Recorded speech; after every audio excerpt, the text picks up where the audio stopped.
too. Okay. So, hi, everybody, Lake Highlands area, Moms and More Against Racism. I am so honored to be joined by these amazing guests. This is Rami. Hi, Rami. What is your last name? Jabara. Okay, Jabara and Jenna. And husband and wife, both attorneys, and they've got a toddler in the background. So that's awesome. And a puppy too.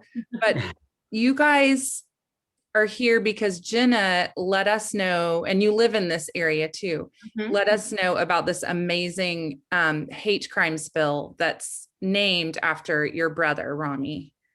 Is that right? What will you tell us his name and whatever you want to say about his story?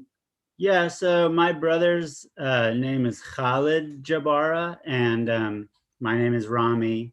And those are Arabic names. We're actually a Lebanese family, and we grew up in Tulsa, Oklahoma, so not too far away from here. And, you know, we live pretty standard, traditional American lives, trying to do our best to fit in. And for the most part, we all did, and never really experienced too many issues, but along the way. But until, you know, a kind of a crazy neighbor moved next door to my parents' house in Tulsa, and kind of just turned into one of those nuisance neighbors at first, where you would kind of have an interaction with him, and he might hurl you know, who are you? What are you? I hear your accent, you know, are you guys Arabs? Or you guys, oh, you guys are those Lebanese, filthy Lebanese, or those kinds of things. So that kind of intensified over a period of a few years,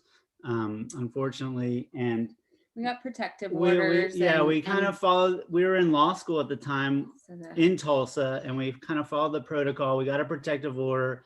He violated it, and then he really violated it by actually the first time he got violent was in 2015 in September, and he actually hit my mom with his car, and then he was held up for a while in the court system. He was held without bond, and just by a fluke chance, he was released on bond because of a change in the judge and the change in the attorneys that were representing him and some confusion. So he got out on bond. They sent him back to his house next door to my parents. And a couple months later, he shot and killed my brother in front of their house. And, you know, we tell the story a lot. It's anger. You feel anger when you feel all kinds of senses, and it kind of just highlights a lot of the issues with the criminal justice system, like not just one specific issue, not just bail and bond, not just gun control. Obviously, it's all the underlying tones of hate and hate motivated action and conduct by somebody who started spewing just words here and there, which turned into more, which kind of snowballed into action, and then that action turned violent, and as violent as it could possibly get, basically. And we lost our brother Khalid in 2016. So basically a year after he ran over my mom, a year later. So you have a picture of him you can share? I was just gonna say, so I'm so sorry. I'm sure you're used to people saying that. I'm so sorry. This should not have happened. And I think what's beautiful is you guys have turned it into something you can do about it to make his life have even more meaning. Oh, okay. Oh, that's the picture I saw that you said you love. It kind of shows his fun personality. Yeah, that's my brother. He was reaching for the ring. He did that thing where he pretended, you know. Yeah. He's actually a pretty amusing person. Very guy. Yeah, he kind of could do a one-man show if he wanted to. People were very drawn to him. He had a lot of like voice talents. He was a good singer. He could dance. Yeah, he was just somebody. People have rhythm or not. He had all the rhythm and all the jokes, and he had a lot of basically we said he was the best looking of our, you know, family. So everybody was just drawn to him whenever he wanted to be on or off. So sometimes he was, you know, a little shy and timid, but whenever he turned it on, it was there's really nothing he couldn't do.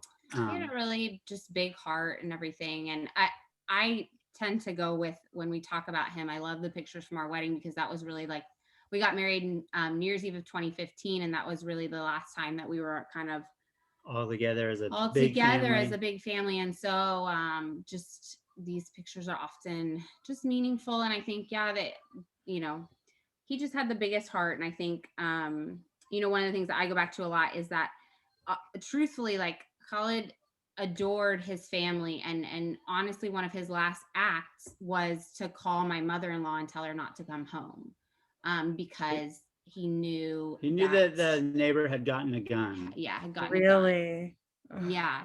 So I mean, it's he just a really yeah, he's definitely he's the kind of guy that would give his shirt off his back, you know, his last dollar. So just a very generous and patient. Kids were also drawn to him just because he could be so entertaining. I was always so upset, like all the kids and, you know, the small cousins would be drawn to him, and they wouldn't care about old Rami.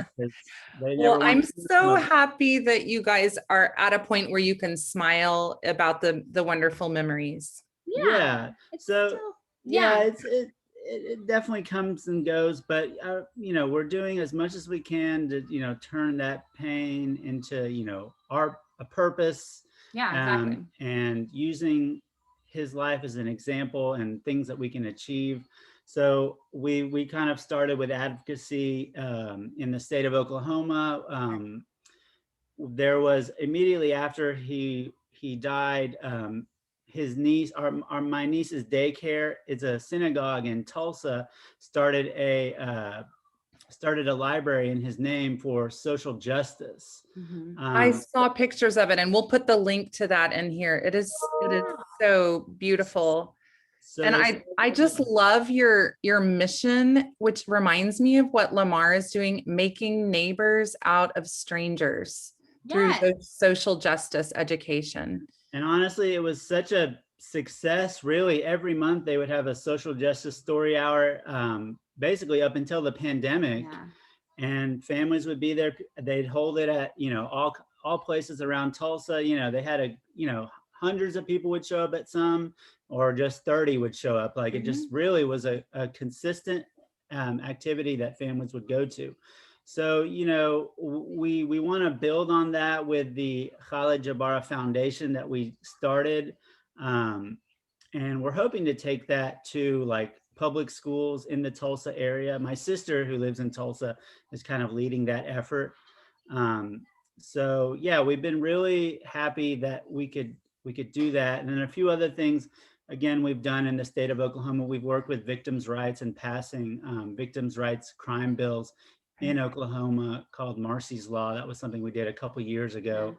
And in addition to bail and bond reform that we try to, you know, help work on, we recently, within the last year and a half, 2 years, we've worked with the Arab American Institute on a piece of legislation that they had suggested because of what had happened to my brother and what had happened to Heather Heyer a year later in Charlottesville. So we all know that they were, their perpetrators were charged with hate crimes under their respective states in Oklahoma and Virginia. Okay. But the crimes were not included in federal hate crime data, which is kind of crazy. It's really, I think it's mind-blowing. So the federal government aggregates crime data every year, and through the FBI and everything. And it's kind of on states to report from each local police department, aggregate the data, and then report it to the feds. And so obviously, I mean, hate crimes are going to be historically underreported just because of their nature. People don't often identify and report bias motivated crimes and stuff like that. So there's already that kind of, you know, suppressing the number. But then on top of that, you know, there's not a good understanding within the states of, you know, what a hate crime is, and then as far as reporting. So to us, it was really mind-blowing that the state of Oklahoma would charge this person and convict this person of a state level hate crime, but then that in the same state data, is not reported on. Like there was no follow through to So the it next. really causes the awareness, the data that we use to identify issues like this is obviously very clearly underreported. There's like a self-reported survey that shows kind of a higher, there's a big discrepancy in this data. And when AI and a few other people or a few other organizations had gone to kind of prepare some reports and everything, they really noticed that some of these very notable bias motivated incidents, hate crimes were not included in the data. And so the connection Is that because Oklahoma was like trying to hide it or something? Or no, I think it's just, and I don't know. I mean, It's a lot of states. It's yeah, the majority of states, it's actually. really a chronic issue. I think, a lot of it is there is a lack of awareness about what a hate crime is, how to use it, how to charge it. Prosecutors aren't always familiar with the statutes themselves, so they sometimes fear charging it because they don't do it a lot.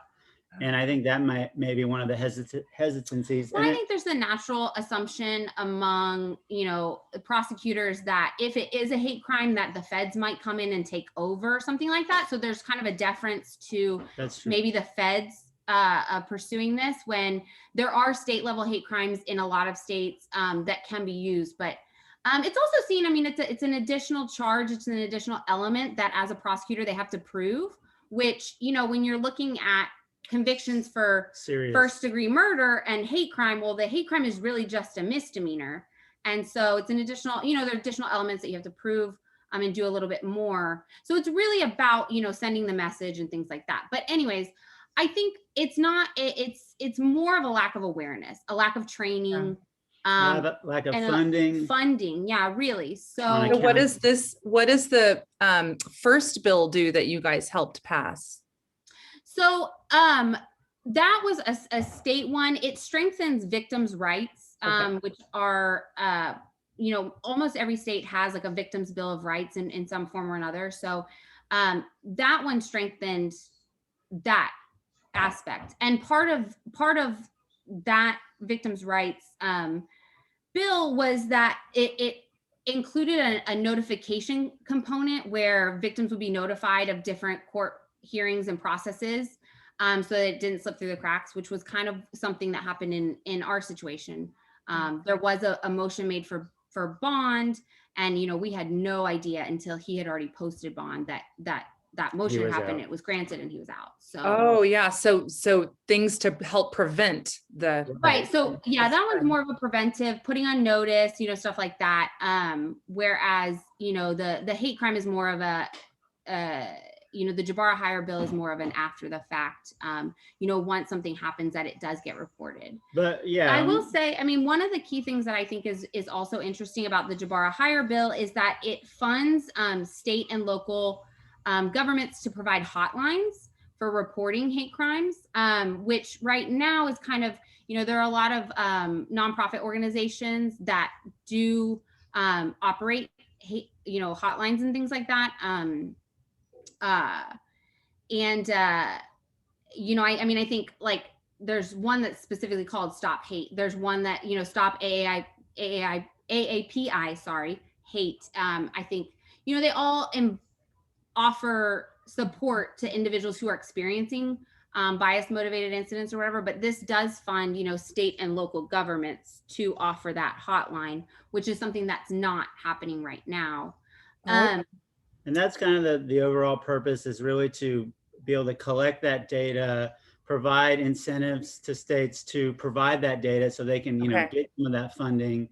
And, especially smaller, poorer counties, there's a lot of poor counties in, the state, there's a lot of poor counties in every state. But because that would help, the federal, the FBI, and they have a specific division on like hate crimes and hate motivated. But we can't just leave it to the FBI to seek these out. They have to be reported to the FBI. Yeah, they have to be reported to the FBI. And it's a standard process that states do anyways. Right. Local crime data is consistently reported to the FBI. It's just about the accuracy and making sure that these incidents are properly, and accurately reported. And in a world where we track basically everything, I feel like it's So this bill gives the funding for the incentives and just kind of suggests programs and processes for them to report it. Yeah, so it at a federal level. It ties funding to accurate reporting, grants that are out there. So it's definitely like a motivation component. There's and an then education component too, to I think prosecutors and law enforcement on a local level too.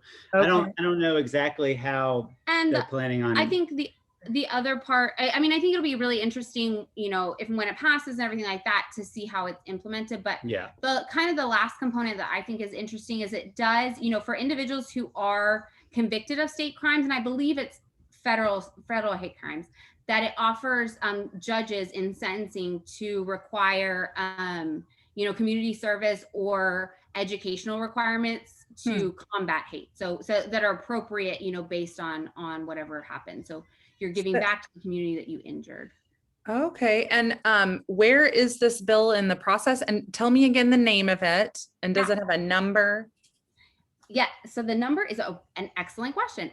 So what I will say is it was passed last Thursday in the Senate as part of Senator Hirono's COVID-19 hate crimes bill. Okay. It's part of a larger bill. It passed that the whole bill passed with I think it was 94 votes in favor, 1 vote against. Yes. It was really impressive. It is it's been introduced in the House as a standalone bill. The Jabara-Heyer No Hate Act was introduced in the House as a standalone bill. However, now that it's passed in the Senate as part of the greater COVID-19 hate crimes bill, it'll go on to back to the House essentially for consideration as part of that major bill. As part of that. Okay. So if that gets passed by the House, and then it includes this bill. Right. Yeah, it would. Oh, that's great. Jabara-Heyer No Hate. And my understanding is that the House was supposed to mark it up last week, but it's kind of, it depends now, I think. How does that feel to you guys when it makes progress like that?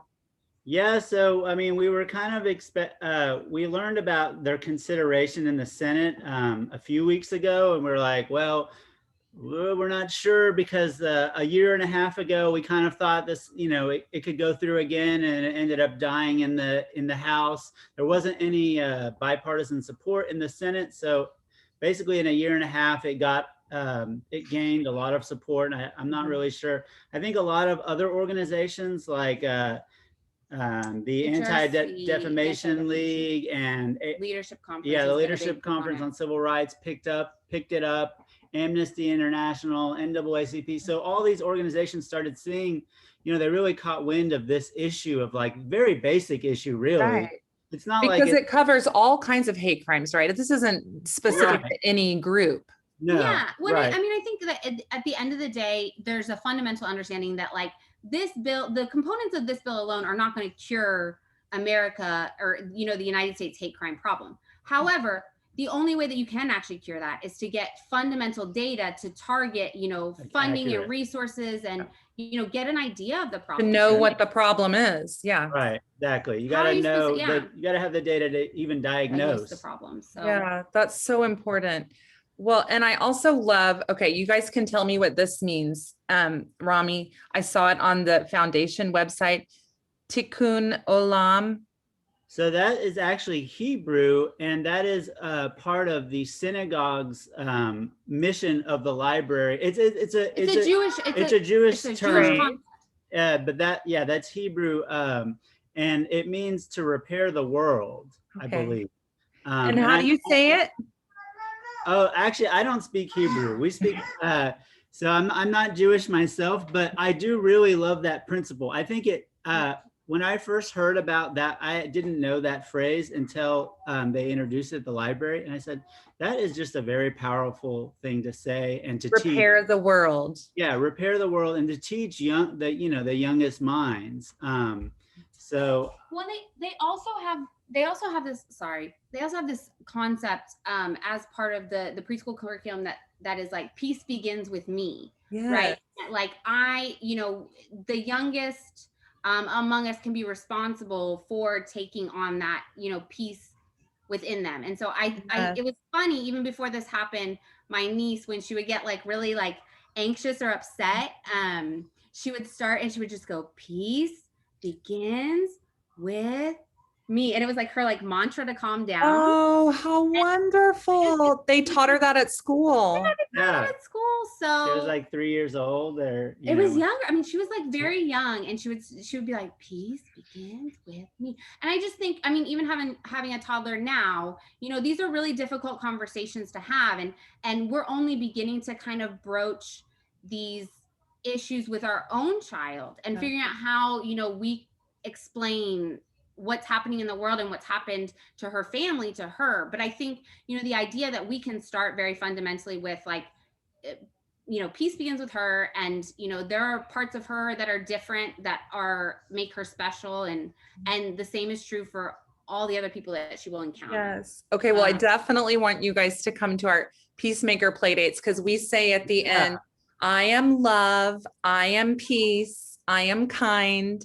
great. And we have lots of great books about that in our little library. So, and oh my gosh, I just would love to coordinate with your foundation in Tulsa too. It sounds wonderful. And it's beautiful that you can help create a whole generation of peacemakers in his memory. How do you talk about Uncle Khalid with your daughter? Right now we talk a lot. We talk about him in pictures. You know, we talk about how he's not here. This kind of stuff I'll end up getting emotional about. But you know, I mean, he's not here. He died. And you know, we celebrate, I think, the things that are, you know, the happy memories and things that we have about him. And you know, we make sure that anytime there's a conversation about our family, that you know, we mention him and we talk about him and things like that. And I mean, I think that's the only, I don't have, you know, the perfect answer for this yet, but I think, you know, little by little, you know, we have to be open and upfront with her about what's happened, and you know, let her kind of understand, I think. Yeah. But it's definitely not easy, especially with young kids. So I think right now we focus a lot on celebrating diversity and celebrating the parts, that she has, you know, a Baba instead of, you know, we don't call him Grandma. daddy and things Oh, like Baba. Okay. Baba. Yeah, we have a Baba in our family, and a, Oh. you know, We do a different lot things. of Lebanese food at the house, and we do, you Oh. know, we will play Arabic music for Gigi, and we'll, you know, we do talk about my brother Khalid in pictures, and you know, or Khalid used to do this or that and dance like this. And so I think well, you know, as she gets a little older, she'll start, you know, really paying more attention to those kinds of you know, stories that we share. But you're keeping his memory alive that way and kind of planting the seed in her. That's beautiful. Exactly. Rami, are your parents feeling safe now? Yeah, so they're still, so my dad actually passed away in 2018. He had a chronic illness. We're actually surprised he made it as long as he did. So we're very thankful. But my mom is still in Tulsa. She is safe. She has a great community around her. Is she still in that house? She is still in that house. We did consider moving, but the bad neighbor basically went away, and he died in prison 6 months after he was convicted. So it's kind of like one of those things like, what was this all for? Like, you just so she has a great neighborhood, really. It's just that a monster happened to live next door. But the rest of her community, the community in Tulsa, was so amazing. They rallied behind our family in ways, you know, really all over the country and even the world. We had so much support. So we're very thankful for that. And anytime we, you know, talk about what happened, or, you know, try to promote something that we're working on, you know, there's a lot of interest, all on behalf of Khalid. So that's really special to us. That is really special. Is there something we can do going forward to help support this bill? Yeah, so I mean, I definitely think it's contact your representatives, because again, it's going to the House. It's my understanding is that the House Judiciary Committee kind of takes the reins on it at this point. again, like Schoolhouse Rocks did not cover this. So we'll find yeah. some kind of link or something. I know that was so helpful, but that was for the Senate, and now we need one. Find the House version, we can send it to you. Yeah, we'll send it to you. Contact representatives, just let them know that you're interested in it, that you support it, and ask them to support it. And I think, just spread the word and spread awareness. What about in Texas? Is there something, is there any kind of bill that requires them to report crimes to the federal government in Texas? On the state level, not that I know of. Okay. So I wonder who we just need to give that feedback. Like we want you to report these crimes. Can you please be accurate about this? Yeah.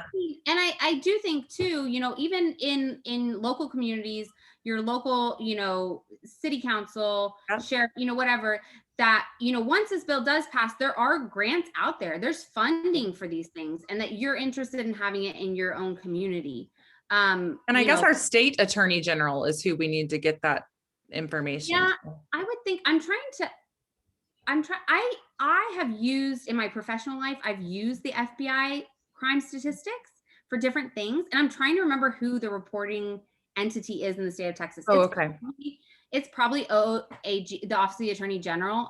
They aggregate a lot of the crime victim stuff for the state. So well, whatever you guys find, how we can help, this is so important. And I hope we can help honor your brother.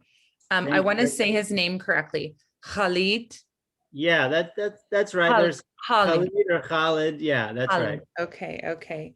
Well, we wish him eternal peace, and we like to say we're so glad to meet you, and so glad to speak to your group, and definitely look forward to getting involved. Yes, please, because we are moms and more. We're dads and grandparents. I didn't see that, but now yeah, and more.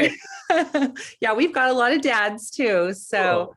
Thank you guys so important, what you guys are doing. And I think, the ability of communities to really stand up together and say, like, this is not okay, and we're supporting, anybody is anyone. Really, so yes. And just to make anyone who's feeling othered, that we have a space for you in this beloved community.